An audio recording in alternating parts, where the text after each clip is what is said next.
국민의힘 이준석 전 대표는 오늘 자신의 페이스북에 즉각적으로 이준석을 제명해 당 지지율을 올리라고 밝혔습니다.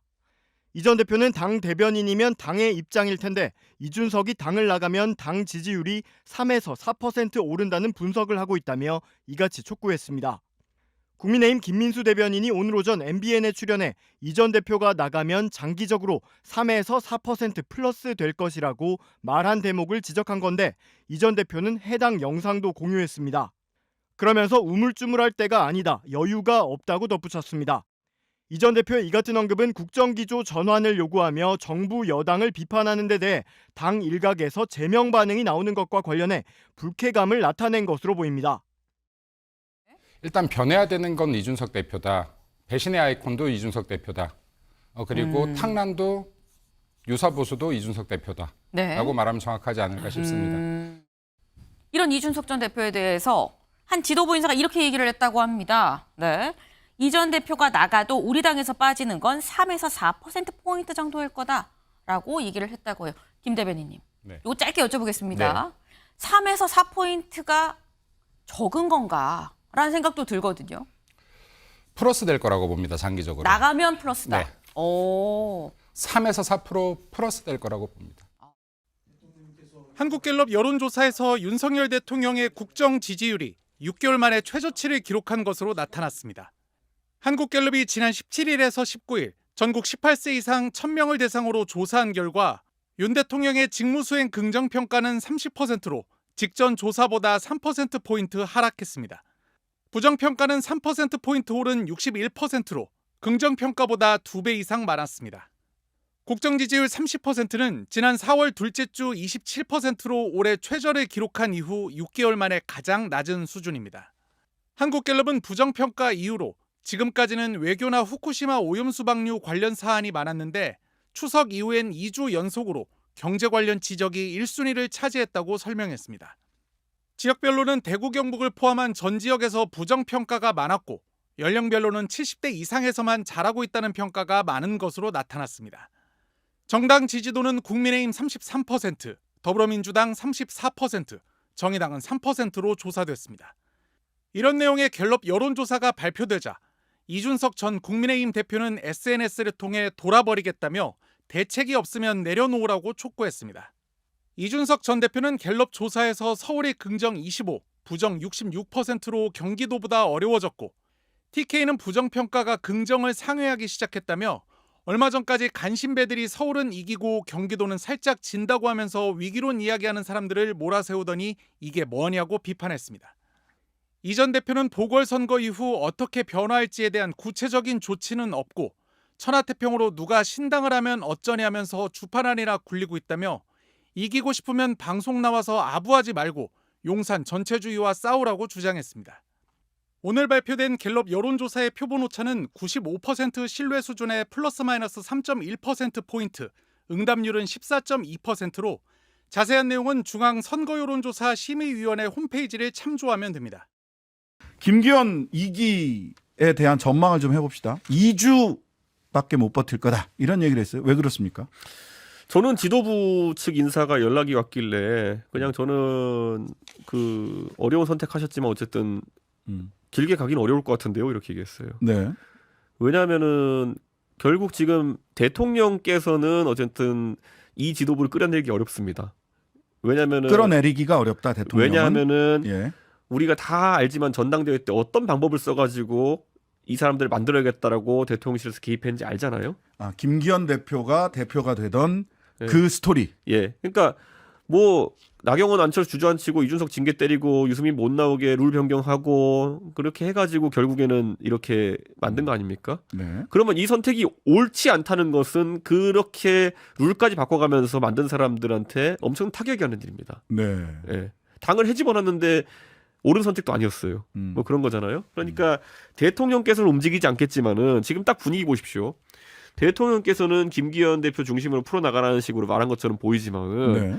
그 다음의 모습이라는 거는 보수 언론이 거의 일치 단결해가지고 이대로는 안 된다 이렇게 얘기하고 있어요. 네, 지금 조중동이 다 그러더라고요. 그리고 최근에 여론조사 오늘 나온 거 한번 보니까 네. 뉴스토마토에서 여론조사가 나왔던데 네, 네. 그 결과를 보니까 되게 재밌는 것이 김기현 체제로 총선을 치러야 된다라고 한 답변 중에 보면은 거의 상당수가 민주당 지지자들이 그렇게 답하는 걸로 나와 있어요. 아, 그래요. 윤석열 대통령이 차분하고 지혜로운 변화를 얘기를 했어요. 네. 차분하고 질서 있는 변화란 말 자체가 뭐 아주 성립이 불가능은 아니지만은 네. 지금 상황에서는 뜨거운 아이스 아메리카노처럼 들리는 거죠. 차분한 변화. 네, 차분한 변화. 예. 네, 그러니까 지금 저는 불가능한 걸 주문 내렸다 우선. 지금 선거 졌으면은 거의 시장판이 벌어져야 되는 거거든요. 네네. 아이디어가 백가쟁명식으로 나오고 그 안에서 국민들이 듣고 판단하는 시기가 나와야 되는데 네. 지금은 전 이렇게 표현할게요. 또 이러면 또 비유했다고 누가 뭐라 할지 모르겠지만은 네. 동물 비유 빼고 딴 걸로. 역사에 또 들어가겠습니다.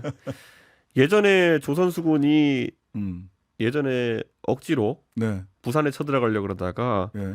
몇 번 패하고 배를 잃고 이런 적이 있었어요. 네. 예, 그런데 그때 지휘관을 교체해야 했다면은 칠천량 해전 같은 일은 없었을 겁니다. 그런데 지금 시점에서 이건 동물보다 더 위험한 비유 아닙니까? 그래서 이름은 다 빼고 하는데요. 당연히 원균 얘기인데 네. 저는 사실 안타까워요. 근데 네. 저는 이렇게 계속 가면은 보수가 상당한 위기를 느낄 수 있다. 네. 그러니까 보수가 지금 이제 19대 총선 때 152석, 네. 그다음 122석, 그다음에 지금 110석 정도로 왔거든요. 네. 그것도 늘어서 110석. 이게 지금 100 언더로 갈까 말까의 백척간두까지 와 있는데 100 언더로 가면 무슨 일이 생길지를 이제 용산의 참모들이 좀 대통령께 시나리오별로 말씀을 드려야 될 것 같아요. 네. 100 언더면은 우선 개헌 저지선이 뚫리는 겁니다. 그렇죠. 200석이니까. 탄핵 저지선이 뚫리는 겁니다. 200석이니까 둘 다. 거기다 더해서 거부권이 무력화됩니다. 그렇죠. 다시 돌아왔을 때 거부권 했을 때 다시 제2요구권이니까요. 예, 사실 거부권이. 예, 예. 거부권이 무력화되면은 민주당은 원하는 특검을 다 출범시킬 수 있습니다. 그러면 대한민국의 검찰과 무엇이든 할 수 있는 특검이 하나 더 생기는 겁니다. 네. 그러면 검찰이 2개가 되죠. 네. 공수처 빼놓고 치더라도. 그러면 난장판인 겁니다. 그때부터는. 네. 민주당이 다 할 수 있어요. 예를 들어서 특검을 만들어가지고 주요 사안 수사시킨 다음에 그걸 바탕으로 탄핵 밀어붙이고 이렇게 갈 수도 있는 거거든요. 네. 그러니까 지금 국민의힘의 가장 중요한 요소는 100 언더로 가는 걸 막아내야 되는 거예요. 네. 근데 그거 전략이 있을까요 지금? 그런데 이준석 전 대표는 아주 상반된 시각으로 지금의 상황을 좀 보는 것 같았어요. 어제 그 눈물의 기자회견 보셨을 것 같은데 어땠습니까? 근데 일단은 지금 많은 언론과 뭐 시민사회에서 우리 윤석열 정부가 국민의힘 더 잘하라고 하는 내용을 제가 파악하기에는 네. 굵직한 방향, 국정 운영의 큰 방향은 맞는데 소통하는 방법이나 국민들께 보여지는 태도에 대해서 점검해봐라라는 회초리이신 것 같아요. 네네. 그래서 모든 게 잘못되었다라면서 울고 때를 쓰는 이준석 전 대표의 시각과는 저희가 받아들이는 회초리 상당한 차이가 있고요. 저희가 이 올바른 국정 방향을 국민들께 잘 설득하기 위해서 정말 더 낮은 자세가 되어야 되고 더 절박한 자세로 더 많은 소통을 해야 된다라는 방향성을 가지고 있습니다. 그런데 예.